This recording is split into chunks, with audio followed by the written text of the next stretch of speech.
साथियों नमस्कार। ग्लोबल ज्ञान चैनल पे आपका बहुत-बहुत स्वागत है। मेरे दोस्त मेरे साथ ही अभी जो ये ग्लोबल ज्ञान चैनल है, वो सिर्फ़ रेलवे को समर्पित चैनल है, वो आपको पता चला ही होगा। मेरे दोस्त मेरे साथ ही अभी रेलवे ग्रुप डी का जो फ़ॉर्म ऑनलाइन हो रहा है, इसका लास्ट पड़ाव आ चुका है। बिल्कुल 22 फरवरी तक लास्ट डेट है और सर्वर काफ़ी स्लो चल रही है, आपको पता ही होगा। आपने फ़ॉर्म फिल किया या नहीं? आपका फ़ॉर्म फिल हो गया या नहीं? डिसीज़न हुआ कि नहीं कौन से ज़ोन को चूज़ करना है? कहाँ फ़ॉर्म भरना है?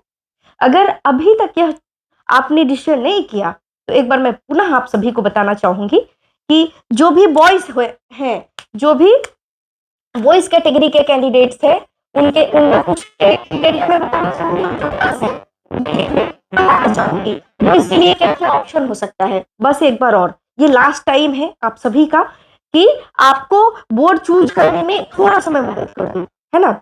कि कौन-सा बोर्ड चूज़ करना है, कौन-सा पोस्ट प्रेफ़रेंस देना है, उस विषय पे थोड़ा-सा बात कर लेती हूँ।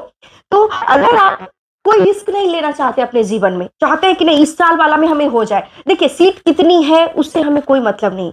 जितनी सीटें हैं उसमें से बस एक पोस्ट हमें लेना है। इतना ही मान कर के चलना है आप सभी को। तो अभी तक अगर लड़कियों को कोई कन्फ्यूज़न है कि कौन-सा मैं बोर्ड चूज़ करूँ, तो मैं ऑप्शन दूँगी कि साउथ इंडिया का कोई भी बोर्ड चूज़ कर लीजिए। जैसे कि इसमें आपका चेन्नई हो गया, आप चेन्नई को रखिए 1 नंबर पे। दूसरा नंबर पे रखिए। तीसरा नंबर पे अगर आप अ, मतलब वो करना चाहते हैं तो आप बेंगलुरु को भी रखिए। चौथा नंबर पे आप मुंबई भी रख सकते हैं। तो ये चीज़ें हैं आप सभी के बीच, ये सारे ऑप्शन। गर्ल्स के लिए भी मैं सेम कहूँगी, लेकिन गर्ल्स के लिए स्पेशली अगर उनको लग रहा है कि नहीं थोड़ा डिस्टेंस ज़्यादा हो रहा है, ग्रुप डी का मैं इधर ही कर लूँगी, तो आप नंबर 1 पे कोलकाता रख सकती हैं। दूसरा में है आप मुंबई भी रख सकती हैं। तीसरा है कि आप इसको हाजीपुर भी रख सकती हैं। लेकिन इतना बात ध्यान रखिएगा कि मेल एंड फीमेल का कोई कैटेगराइज नहीं होता है सेंट्रल गवर्नमेंट में। आप लड़का हो या लड़की, इस आधार पे आपको रिजर्वेशन नहीं दी जाएगी। आपका सिर्फ कम्युनिटी, जैसे कि you are OBC SC ST है, बस उस आधार पे। ओबीसी अगर कोई लड़कियां हैं तो ओबीसी जितने लड़के का कटअप होगी उतना ही आपकी भी होगी। अगर आप यू आर है तो यू आर में जितना लड़के का कटअप होगा उतना ही आपका भी होगा। मेल फीमेल का कोई मतलब नहीं रह जाता है सेंट्रल गवर्नमेंट में, है ना? तो ये लड़कियों के लिए है कि अगर कोलकाता भी भर सकती है, मुंबई, हाजीपुर तो है ही। अगर इतना बेहतरीन है आपके पास प्रिपरेशन तो आप हाजीपुर भी भर लीजिए। और अब समय नहीं है मेरे दोस्त बोर्ड में असमंजस रह करके और ये करने का। अब जो भी चूज आपके मन में आ गया है कि नहीं ये बोर्ड हमें चूज कर लेना है, तो उस बोर्ड को चुनिए और पूरा फॉर्म भर करके स्थिर हो जाइए और तैयारी में लग जाइए। चूंकि एक पोस्ट आपको लेना है, उसको सही दिशा में हमको तैयारी करनी है। चूंकि अब जो रेलवे ग्रुप डी वो ग्रुप डी नहीं रहने वाली है ना? अब इसमें सीधे सैलरी जो है 50 प्लस आने वाली है। हम लोग 50,000 बहुत बड़ा अमाउंट मानते थे ना, जब जॉब नहीं लगी, अरे 50,000 सैलरी आएगी, कम से कम इस चीज को तो याद करके पढ़िए। अब एथ पे कमीशन के अकॉर्डिंग, एथ पे कमीशन जब भी इंप्लीमेंट हो जाएगा जनवरी 1 2026 से, 1 जनवरी से ये चीज इंप्लीमेंट हो जाएगी। क्योंकि इस पे काम होना शुरू हो चुका है पे कमीशन पे। अभी आपके रेलवे मिनिस्टर अश्विनी वैष्णव जी ने इसका आदेश दे चुके, इसकी कमेटी की गठन हो चुकी है, इस पे काम होना शुरू हो गया। 1 साल पर्याप्त समय है। जनवरी 1 से इस पर बेसिक कितना तय करने वाले हैं, जैसे बेसिक 40,000 अगर तय करेंगे, 40,000, तो सोच लीजिए सैलरी 55 प्लस पहुंचने वाली है। और अभी बेसिक आपका 18,000 है, 18,000 बेसिक है, तो इसका ओवरऑल अभी 35,000 आ रहा है। 35,000 रुपए अभी ग्रुप डी का स्टार्टिंग सैलरी है। अगर मैं एक एग्जांपल देती हूँ कि 2024 अभी 2024 में अगर आप ज्वाइन करती हैं तो आपका स्टार्टिंग सैलरी 35,000 रहने वाला है। 35,000। और जैसे 2026 हो जाएगा, एथ पे कमीशन इंप्लीमेंट हो जाएगी और आपका स्टार्टिंग सैलरी 50 प्लस होने वाली है मेरे दोस्त। दिल थाम करके तैयारी करो, दिल थाम करके धैर्यता के साथ प्रिपरेशन में लग जाइए।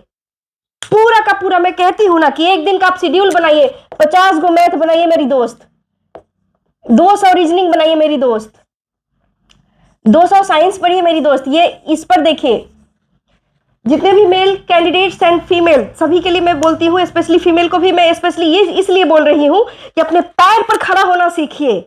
कब तक दूसरों के बल पे आप उड़ती रहेंगी? कब तक कहलाएंगी नहीं फन्ना कुमार की पत्नी, फन्ना कुमार की बहन, फन्ना कुमार की नहीं, अपने नाम से पूरे फैमिली को डेडिकेट होने का मौका दीजिए मेरी दोस्त। रेलवे ग्रुप डी नहीं है, यह एक नौकरी है, सेंट्रल गवर्नमेंट एम्प्लॉइज है, यह एक सरकारी नौकरी है।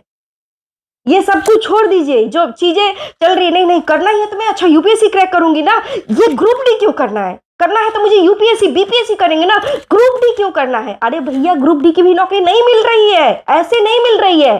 पहले जो है कुली को भी या बेसिस लेवल पे पहले ऐसे ही दे दिया जाता था, नौकरी बांटा जाता था। ग्रुप डी नहीं हुआ करता था, बल्कि एक ऐसे सर्वेंट की नौकरी हुआ करती थी। लेकिन अब बजाते उसके लिए फॉर्म निकाला जाता है, उसका फॉर्म फिल किया जाता है, उसमें आपको पढ़ाई करनी पड़ती है, उसको टेस्ट देना पड़ता है, फिजिकल देना पड़ता है, मेरिट बनना पड़ता है, उसके बाद मेडिकल होती है, उसके बाद सिलेक्शन होती है। तो अब यह ग्रुप डी नहीं, अब एक नौकरी बन चुकी है। अगर आपके मन में है कि हम सरकारी नौकरी अचीव करें, मैं तो कहती हूं कि ज्वाइन करो ग्रुप डी आप ज्वाइन करो, उसके बाद सेल्फ डिपेंड हो जाओ, आपका सोर्स ऑफ इनकम बन जाएगा, पैसा आना शुरू हो जाएगा, आपका परिवार की स्थिति भी ठीक हो सकती है। जो जो बिग पॉइंट है उसको उस चीज को सोचना है, पकड़ना है, अच्छी अच्छी किताब को परचेज करना है, और जो आपके सपने हैं उस चीज को पूरा कीजिए ना। जो जॉब आप पाना चाहते हैं उस जॉब को पाने में कौन रोक रहा है? पहले एक चीज को मैं क्या बोलती हूँ कि पहले कि बड़ा अगर आप चाहिएगा तो वन डे एग्जाम में सबसे बेहतरीन है, एक एग्जाम पास करना होगा, आपको मेडिकल देना होगा, नॉर्मल मेडिकल, नॉर्मल फिजिकल, इसको ज्वाइन करके 50,000 पहले इनकम तो हो जाए, आप बुक परचेज कर सकती हैं, आपका जो जो सपना है उस चीज को फुलफिल कर सकती है, आपको कोई रोकने टोकने वाला नहीं होगा। अरे इधर नहीं जाओ, उधर क्यों जा रहे हो, क्यों फोन से बात कर रहे हो, सारी सुविधाएं मिलेंगी मेरी दोस्त, पहले कर्म तो करो। और कर्म जो होता है ना, आजकल ग्रुप डी में भी ट्रैक मेंटेनर के लिए भी लोग तरसते हैं। आप लोगों से भेंट कहाँ किए हैं? बेरोजगारी का आलम क्या होता है उन लोगों से जाके पूछो जिनके पेट में खाने का भोजन तक नहीं है, सत्तू पी के क्विज करते हैं, चूरा को भून भून करके क्विज करते हैं, उनकी शारीरिक स्थिति से आपको पता लग जाएगा कि बेरोजगारी का आलम क्या होता है। जब आप ज्वाइन करेंगे ना तो ड्राई फ्रूट्स आपके रूम के अंदर में, ड्राई फ्रूट्स का पूरा बॉटल रहेगा, एप्पल, ग्रेप्स, आपका न्यूट्रिएंट्स की पूरा, किसी से मांगना ही नहीं है, जो मन करे खाइए ना, जो ड्रेस करे ब्रांडेड पहनिए ना, कौन रोक रहा है? लेकिन इसके लिए फॉर्म भरो, रेलवे ग्रुप डी ज्वाइन करो, बहुत अच्छी नौकरी है। पूरा पोस्ट प्रेफरेंस की जहां तक बात हो, ट्रैक मेंटेनर सबसे लास्ट में दीजिए। अगर पॉइंट्समैन का बात है तो पॉइंट्समैन के लिए उसमें मेडिकल क्राइटेरिया बड़ा स्ट्रांग होनी चाहिए, उसमें कलर विजन नहीं होनी चाहिए, आइज का कोई भी डिजीज नहीं होने चाहिए। अगर आप डॉक्टर से चेकअप करवा चुके हैं, आप सोच रहे हैं कि नहीं मैं बिल्कुल फिट हूं पॉइंट्समैन के लिए, तो मैं तो कहूंगी नंबर वन पे पॉइंट्समैन दीजिए, ठीक है। दूसरा नंबर पे असिस्टेंट एसी दे सकते हैं। और मैं इसका एक बार पुनः लिस्ट बता दे रही हूं, अगर आप कहीं इसको स्लो मोड कर लीजिए, स्लो मोड करके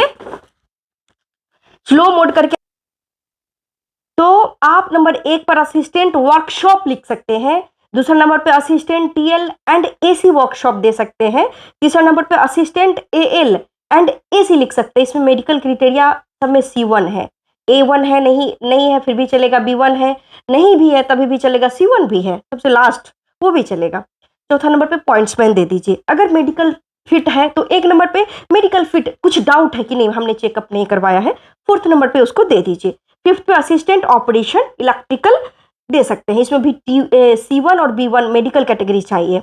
उसके बाद है असिस्टेंट लोको शेड डीजल, इसमें B1 कैटेगरी चाहिए, तो ये भी आप दीजिए 6 नंबर पे। 7 नंबर पे दीजिए असिस्टेंट लोको शेड इलेक्ट्रिक।